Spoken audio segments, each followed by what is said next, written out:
అమరావతి మహాగణేష్ ఉత్సవ కమిటీ ఆధ్వర్యంలో Guntur inner ring road Sri Chaitanya ప్రాంగణంలో ఏర్పాటు చేసిన 99 అడుగుల మట్టి వినాయక విగ్రహాన్ని నిర్వహించిన ప్రత్యేక పూజా కార్యక్రమంలో జిల్లా SP SS Satish Kumar CA Vamsidhar పాల్గొన్నారు. అనంతరం ఎస్పీ మీడియాతో మాట్లాడారు. 99 అడుగుల మట్టి విగ్రహాన్ని గుంటూరులో పెట్టడం సంతోషంగా ఉందని తెలిపారు. పర్యావరణ పరిరక్షణ ధ్యేయంగా పెట్టిన ఈ మట్టి వినాయక విగ్రహాన్ని చుట్టుప్రక్కల పరిసర ప్రాంత ప్రజలందరూ కూడా కుటుంబ సమేతంగా విచ్చేసి స్వామివారి పూజా కార్యక్రమంలో పాల్గొని తీర్థ ప్రసాదాలు స్వీకరించి స్వామివారి ఆశీస్సులు పొందాలని కోరారు.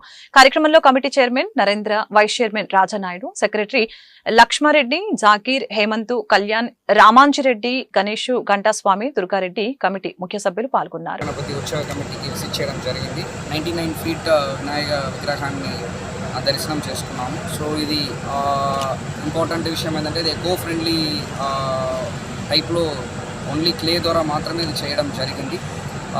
ఇది ఆల్మోస్ట్ మన లింకా బుక్ ఆఫ్ అవార్డ్స్లో కూడా వస్తుందని చెప్తున్నారు. సో చాలా సంతోషంగా ఉంది. ఇంత పెద్ద విగ్రహం చేయడము, దాంట్లో కూడా ఎకో ఫ్రెండ్లీ నేచర్లో చేయడం అనేది చాలా సంతోషం. ఈరోజు ఇక్కడ వచ్చడంలో కూడా చాలా సంతోషంగా ఉంది. ఈ కమిటీ మెంబర్స్ అందరికీ కూడా